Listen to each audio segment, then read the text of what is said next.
Today we're comparing the Samsung Galaxy S25 versus the Samsung Galaxy S24. Now I've used both phones extensively, and I can tell you that there are many small differences, but also a few key major differences between these two phones that I think you should know about before buying. Alright, so from the outside, the two look very similar, apart from the larger, more defined camera rings that you'll find on the S25. But in the hand, the two actually feel quite different. Let me explain. The Galaxy S25 is noticeably lighter, coming in at 162 grams versus 168, and is a fair bit thinner too, at 7.2 millimeters versus 7.6 millimeters on the S24. And this makes the S25 more comfortable to use. It somehow just feels more effortless to hold. In terms of build quality, the two use the same durable aluminum armor frame with Gorilla Glass Victus 2 on the front and on the back. And I can say that after a year of use, my Galaxy S24 has held up really well, with only a few hairline marks along the display, but the frame and back of the phone honestly look like brand new, and well, I would expect the same here from the S25.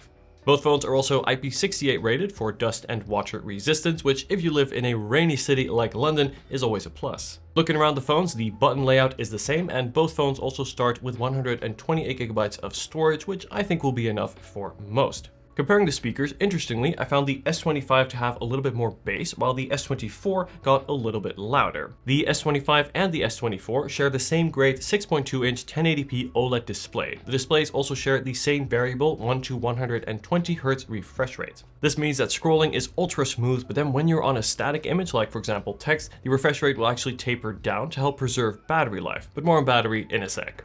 These displays really are excellent. Colors are vibrant, text is razor sharp, and things like games really feel immersive. Though interestingly, out of the box, I did notice that the S25's color profile is a little bit warmer, which is preferable to the slightly cooler look that we get on the S24, which sometimes can look a little bit bluish by comparison. In testing, I found that there is still some color shift on both of these phones, but this is less noticeable when compared to, for example, the Pixel 9, but still more present when compared to the iPhone 16. The screens are equally bright, going up to 2600 nits of peak brightness, which makes them really visible even in harsh sunlight, though I do wish Samsung added the impressive anti-reflective display from the S25 Ultra to the regular S25. But maybe they'll do this next year. Both the S25 and S24 share the same excellent underscreen ultrasonic fingerprint reader, which remains to be my go-to way to unlock these phones. It is both secure as well as fast. Right, let's talk about cameras. Now, in terms of hardware, well, there's not much to talk about since the S25 and the S24 pack the same triple lens camera system. But where the S25 sets itself apart is with its new Snapdragon chip, which does come with improved post-image processing. Let's compare samples from both phones side by side.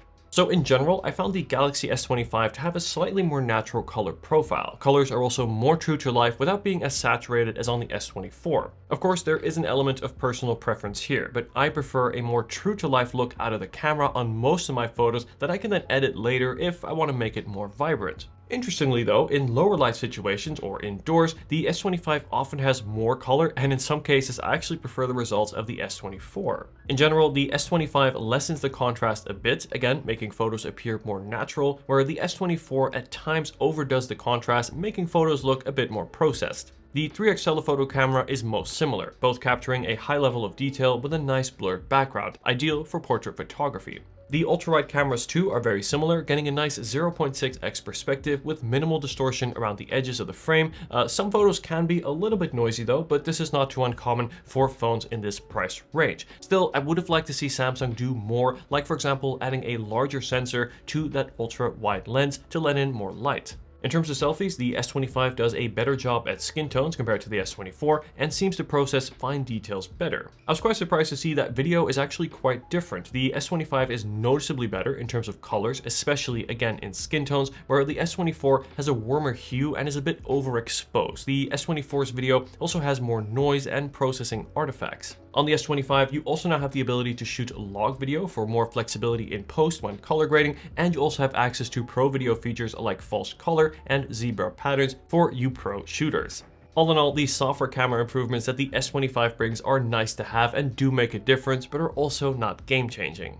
Now, I want to talk about software and AI. The Galaxy S25 comes with Samsung's latest One UI 7, and this should eventually make its way to the S24 too. One UI 7 brings more customization and some nice refinements, such as a new system toggles menu, which I quite like, as well as better widget and home screen customization. Now, if you want to learn more about One UI 7 and how to get the most out of your Galaxy phone, be sure to watch my S25 first 25 things to do video, which I'll leave linked at the end of this video. Aside from customization, One UI also includes some big new AI features, my favorite of which is the new Gemini/Bixby hybrid assistant, which can now work across different apps, making it smarter and more useful. There's also the Now bar, which is great to see app info like recordings and timers at a glance, kind of like the dynamic island that you see on the iPhone. I also found that generative fill in photos is much improved, both in terms of speed as well as output results. AI is even incorporated in search in settings, where you can easily find what you're looking for.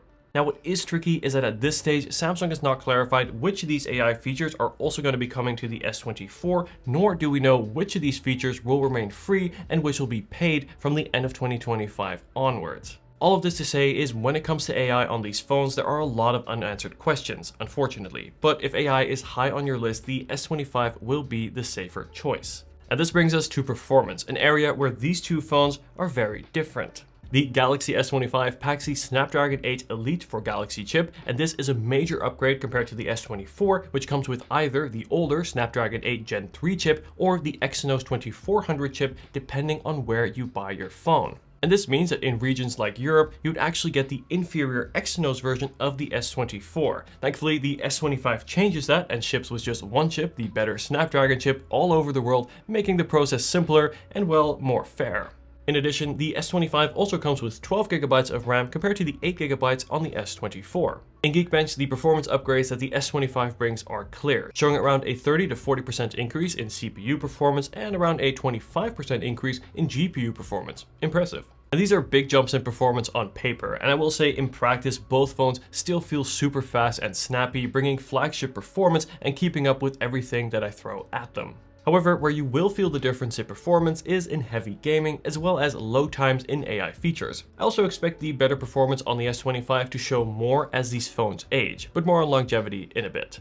And when it comes to battery, I was actually a little bit surprised. Both phones have the same size 4000 mAh battery, but the S25 actually gets better battery life with around 1 whole hour more of screen on time each day. And this, I think, ultimately comes down to it having that more efficient, newer Snapdragon processor. Both phones charge at up to 25 watts wired, taking around 1 hour and 15 minutes to charge from 0 to 100%. The S25 supports the newer Qi 2.1 wireless charging standard to support up to 15 watts of wireless charging, but unfortunately doesn't have the magnets for MagSafe-like charging. But now let's talk about how long these phones will last. For the S25, Samsung promised up to 7 years of software support and updates, something I love to see, and the S24 actually came with those same 7 years of support. But of course, this phone is now 1 year old, so therefore has 6 years remaining. Ultimately, both phones should last you for years to come.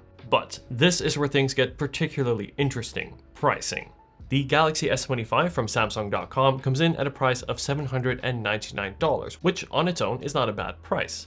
But suddenly becomes harder to justify when you can pick up a Galaxy S24 new for around $599 or get it refurbished in excellent condition from Amazon for just $414. This is nearly half the price of a new S25.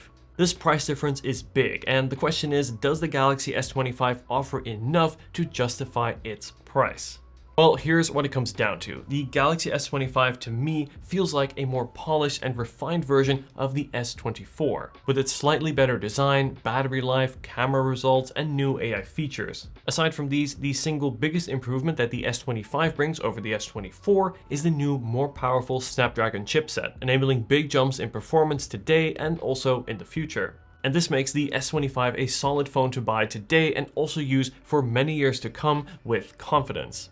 However, from a value perspective, the Galaxy S24 has never looked better, bringing still an overall similar experience to the S25 for what could be half the price if you go refurbished, making the Galaxy S24 a very attractive choice and I think the better choice for many people. But there you have it. Those are my thoughts on how the new Galaxy S25 compares to last year's Galaxy S24. Do you agree? Do you disagree? I'd love to hear your feedback in the comments. Thank you so much for watching. Let me know if you have any questions at all. And as always, I'll leave the purchase links to both phones down in the description. And if you haven't seen it yet, I highly recommend you check out my S25 First Things to Do video to unlock the full potential of these powerful phones. Thanks again for watching and take care.